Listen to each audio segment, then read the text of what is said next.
The Cabbage Island Salmon Club camps were vacant and closed for the winter. They would reopen on April 15th, when the club members and guests returned to fish the black salmon. Shadrack sat on the same veranda where he'd sat with Lily and Wallace. The river was quiet and uneventful. No swimming or canoeing, no fishermen laughing, talking, and wading about. The river, too, was closed for the winter. Shadrack had the worst case of depression he'd ever had. Dad and Mom won't love me, Dryfly stole the only woman I've ever loved, and now Nutbeam's turns against me. The homely bastard, they all want me to do what they want, he thought. Shad knew that Nutbeam's suggestion to go back to school was practical enough and would probably solve most of his problems, but Shadrack Nash did not like being manipulated and told what to do. If he went back to school, the decision to do so would have been to be his own. If I go back to school, I'll have to go sucking up to Mom and Dad, he thought. What I really should do is leave, run away and never come back. No sense running away, thought Shad. I got no money and I got no schoolin'. I might as well be dead. I'll jump in the river and drown. I'll drown and wash up on the shore for someone to find, all bird-picked and wormy like Shirley Ramsey when they found him. They'll be sorry then, I betcha. Shadrack Nash was very depressed, but he was not suicidal. He was too curious about the future, the cars, the money, the women, to seriously consider death. Maybe I could get into one of these camps and stay for a while, he thought. If I stay here and sneak around like Nutbeam, they might all think I'm dead anyway. They could look for me all they wanted, but they'd never find me. They'll drag the river and everything. Dad and Mom will cry their hearts out thinking they beat me the last time they saw me. Shadrack rose and started checking the windows. He checked all the windows on 3 cabins before he found one that was slightly ajar. He opened it and climbed over the sill. He was in. He looked about the paintings of wildlife, the mounted deer heads and salmon, at the sofa and the chairs, and at the carpets and the fireplace. Hello? No house, I suppose. I suppose I ain't got no place to hide out. Shadrack inspected the cabin and the living room. He found dozens of books, a rack completely stacked with rifles and shotguns. A drawer underneath the rifle rack was filled with boxes of ammunition. He found fishing rods and boxes of fly hooks, and a full case of various kinds of liquor. In a bedroom drawer, he found $3 in change that someone had obviously forgotten about. Shad cracked the seal of a bottle of Glenlivet and took a drink. He sat on the sofa, put his feet on the coffee table, and sized up the situation. No food, he thought. I'll have to figure out a way of getting food. There's everything else here, though. Shadrack guzzled another drink. The depression drifted off into oblivion. I got her made, he thought. Nutbeam walked to Shirley Ramsey's with powerful, deliberate strides. He did not want to stop. He did not dare to stop. To stop, even for an instant, might give the old inferiority complex a chance to slip into his plans, to undermine his determination.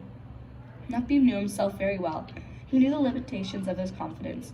He was following Providence. He had no specific course of action. His confidence was holding up quite well as of yet. He hadn't shied away from Lyndon Tucker, but Lyndon Tucker was not his concern. Shirley Ramsey would be the ultimate test. And then there was the house, and there was the door. His heart was pounding from the combination of walking fast and the excitement of seeing Shirley Ramsey. He knocked. Come in. The voice was muffled from the depths of the house, but Nutbeam could hear it loud and clear. He heard its softness, its femininity. The goddess had spoken. Come in, came the gentle feminine voice once again. Yes, the voice was gentle and feminine, but to Nutbeam it could have been the thunderous bellow of a goddess who could tear him apart. Nutbeam turned the knob and let it go quickly, though it was red hot and had burned him. He heard Shirley's footsteps approaching from inside. She was only a few steps from the door. He eyed the corner of the house and contemplated hiding. The door opened there, and there before him stood the goddess in her hand-me-down dress. The goddess was afraid of Nutbeam, and he was of her. When Shirley opened the door to see Nutbeam standing on her step, she didn't know what to do. Her ability to speak leaped from her mouth and into thin air. The mysterious man from the woods, he's come to kill me, sure as hell, she thought. Nutbeam couldn't find words either, but he was together enough to know that something had to be done. He handed her the letter. I, tried Nutbeam. Shirley looked at the envelope. 5 cents, she said. 5 cents? The stamp. Nutbeam started frantically searching his pockets for a coin. There wasn't any. He came up with a $5 bill and handed it to her. I'll get you your change, said Shirley, and practically ran into the post office. She opened her cash box and fumbled through the few bills and coins. She dropped a quarter, made a dive for it, stumbled and nearly fell. She glanced over her shoulder to make sure that Nutbeam hadn't followed her into the office. She managed to count out $4.95, took a deep breath, and went back to the open door. Your change, she said. But there was nobody there. Nutbeam had vanished. Dryfly removed Lillian's letter from its hiding place under the mattress, unfolded it, and commenced to read. He read from beginning to end, then went to the word love and eyed it thoughtfully. He heard a knock on the door. Who could that be, he asked himself. Nobody knocks around here. Dryfly was lying on the bed. He heard Shirley responding to the knock, so did not bother to rise. Dryfly sniffed the letter. When it first arrived, he could detect the slight sense of perfume, or perhaps fly repellent. The letter was now ragged and crumpled, and the sense of whatever it was long gone. Dryfly closed his eyes, visualized Lillian's lips, and kissed the letter. If you could only read my thoughts, he thought. I love you, Lillian. I must write to you, but what will I say? Dryfly rose, found a scribbler and a pencil, and returned to his bed. Lying down, which did nothing to improve his calligraphy, he began to write. Dear Lillian, how are you? I am fine. Hope you are the same. Dryfly wanted to spill his heart. He wanted to say, I miss you and I love you, but instead he wrote, it was good to hear from you. He wanted to say, I'm crazy about you and I need you, but instead he wrote, it's been a good fall. The sun is shining here today. How's your father? Dryfly wanted to spill his heart, but instead he wrote about Shadrack, his mother, Paladin, and Nutbeam. He wrote about the river, the hunting season, the autumn colors, and the fact that new boards were needed on the footbridge. He finished the letter off by saying, hope to see you next summer, love, Dryfly. It's a good letter, he thought. I've managed to squeeze in the word love. He folded and fit the letter into an envelope, addressed it, and went to the kitchen to give it to Shirley to mail. He didn't have a nickel for a stamp, but he knew that Shirley would send it off for him. Who was that at the door, Mom? He asked. You'd never believe it. Who? That Nutbeam fella. Nutbeam? Here? Yeah, wanted to mail a letter. Gave me $5 and left without his change. Did he say anything? No, I came in here to get his change and I went back to the door. He was gone. Odd. Yeah, it was. Would you stamp this letter for me, Mom? Shirley took the letter and read the name and address. You think about her a lot, don't you, Dry? Some. She's a fine lady. Pretty too, said Shirley, and thought, she'll never get caught with folks like one of us. Shirley stamped the envelope. What do you make of Nutbeam? She asked. Don't know. Wanted to mail a letter, I guess. The letter was to somebody in Maine. He's got floppy ears, Dry. You laughed to see him. Did you laugh? No, I was too scared to laugh. That's good.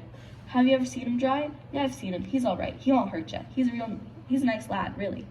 I wonder why he didn't wait for the change. The Italians make a cigar that is too strong to inhale. They're about 3 inches long and tapered. They're hard on the outside. They're good for smoking while you fish. They don't absorb moisture from your hands, and when it's raining, they'll stay lit longer. They also smell like Dickens and keep away pesky insects like mosquitoes and black flies. Parodies, they're called. Shadrack found a box of parodies on the mantel. He lit one up and flew into a fit of coughing. Not bad, he thought. Shad puffed on the smelly cigar and nipped straight from the bottle. The Glenlivet. Shad was not a thief at heart. He would never steal anything he thought anyone would care about. He figured the American owners of the Cabbage Island Salmon Club were rich, would never miss the scotch or the cigars, and therefore it was perfectly all right to take it. They probably don't even know they left it here, he thought. Shad had sat to think, but something was toying with his concentration. He found himself much too happy to give much thought to being depressed. How could one think seriously about running away or committing suicide while grinning from ear to ear? Instead of thinking about his problems, he carried his scotch to the big window that faced the river, had another nip and bit on that cigar. My name's Shaddy Nashville, he said. I'm a detective in the nylon industry. I'm from Bangor, Maine. Shadrack started to sing. I once had a sweetheart, but now I got none. She's gone and left me for somebody new. La la la la la la la la, to the red, white, and blue. Whoop. Ladies and gentlemen, star of stage and screen, the great Shadrack Nash. Another little nip. Hey boy, fetch my water and all this. I'm going to the river. Shad's fabrication of the American accent was better than he knew. Shad didn't care if his accent was correct or not. Shad didn't give a fiddler's wink about anything. Are you mine, rich or poor? Tell me, darling, are you sure? La la la la la la, hoop hoo. Wee-haw, and her name was Maud. In his mind, Shad was not standing alone in an empty cottage. In his mind, he was facing an audience of thousands of people. He was a powerful performer with an audience so captivated he could do whatever he wanted and they'd be pleased. Ladies and gentlemen, I don't give a damn about anything, he shouted. The whole world can go piss up a stump for all I care. Whoop! When I was a little boy, before I went to school, I had a fleet of 40 sail. I called the ships O'Yule. Y'all like that, ladies and gentlemen? Y'all like me little poem? Thank you, thank you, thank you. Then something made a noise in the kitchen. It sounded to Shad like something had fallen from a shelf. It startled Shad into silence. He stopped to listen. Hello? He called. Suddenly, although he was glowing from his scotch and a little breathless from his performance, the cabin seemed cold and clammy, too quiet. He had the sensation that someone was looking over his shoulder. The cigar was getting to him, so that when he stopped to listen, all he could hear was his own wheezing lungs. "Is there somebody in the kitchen?" he called. "'Cause if there is, you better show yourselves, 'cause Shadrack Nash ain't scared of nothing." Still holding the Glenlivet, Shad made his way down the hall. The kitchen was across the hall from the bathroom. The bathroom door was shut. Shad debated whether the door had been open or shut when he passed it during his earlier exploration of the cabin. Had to be closed, he thought. Nobody here but me. He stepped into the kitchen. Nothing unusual. He couldn't see anything out of place. Nothing visible had fallen. Must have been a rat, he thought, a mouse or a rat in the cupboard. "Here's to your rat." He toasted a drink from the bottle. The scotch gave him courage. He stepped back into the hall. He opened the bathroom door. Empty. He flicked the parody butt into the toilet. There was no water in the toilet, but he missed anyway, and the parody stood on its end, straight up, on the edge of the porcelain rim. "Ha! I'd never do that again in a million years," he thought. "Ha! That's even more than you could lie about." Shad shrugged, snapped his fingers rhythmically, and danced his way back to the living room, singing, "Oh, do, do, do, dee, dee, dee, yodel, dodel, day, he, ho, cosmos, ever my name is yodelin, Euclid, dee, yodel, dodel, day, he, ho." This time he sang louder with more gusto, as if he were playing to a noisy, difficult audience. He especially chose the song "Yodeling Euclid" as an attention-getter, and when he stepped back into the living room, there staring at him, sad and undignified, was his audience. The salmon, the moosehead, the deerhead. At first they looked majestic and beautiful. Now they looked grotesque and undignified. They stared at him with unblinking eyes, watching his every move, hating him for what he was, hating him for being human. On the deerhead, you could actually see the seam where the throat had been cut. "Dry Fly," whispered Shad. "I wish Dry Fly was here." He might as well have said, "No man is an island." He was being scrutinized by the mounted animals. He was alone. The cabin was cold and damp. He heard another noise in the kitchen. This time it sounded like something scratching like a puppy at the door. Shad knew there were no puppies in Brennan's sighting. He contemplated investigating, decided against it. "I just checked it," he thought. Shad hurriedly filled his pockets with parodies, the mounted animals watching him all the while, and perhaps other eyes as well. He wasn't sure. He just had the feeling that he might get caught. He felt he had to work quickly. He took some parodies, the money, and last but not least, a bottle of Canadian Club whiskey. He headed for Shirley Ramsey's. Nutbeam entered his camp and shut the door. Lately, he had been lighting the lamp more often, but today he did not. The darkness and gloom of the camp fit his mood. He lay down on the cot. "I made a fool of myself," he thought. She must be laughing her head off. He closed his eyes and envisioned Shirley standing in the doorway, small, somewhat afraid. "I've ruined it all," he thought. "I should have known that nothing good was to ever happen to me." The cot was comfortable, and Nutbeam was feeling very tired. "Why did I run?" he asked himself. "Why was I so afraid of her? Did she see how scared I was? Did I really make a fool of myself? But she didn't laugh. She didn't laugh. I'm alone," he whispered to the camp. "I'm all alone." Nutbeam slept and dreamed of running on a footbridge that ran into infinity. He ran and ran and ran. Knock, knock, knock. "Huh? Nutbeam, old boy. Huh? Hey, Nutbeam, chummy pard." Still half asleep, Nutbeam unlatched the door and let Shadrack and Dry Fly in. Shadrack was carrying a bottle of whiskey, the contents of which had been half consumed.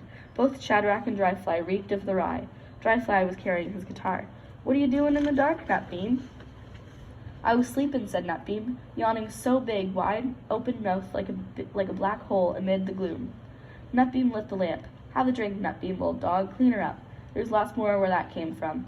"Where'd you get it?" asked Nutbeam. Nutbeam knew by the size of the bottle and the quality of the rye that they hadn't bought it at the bootlegger's.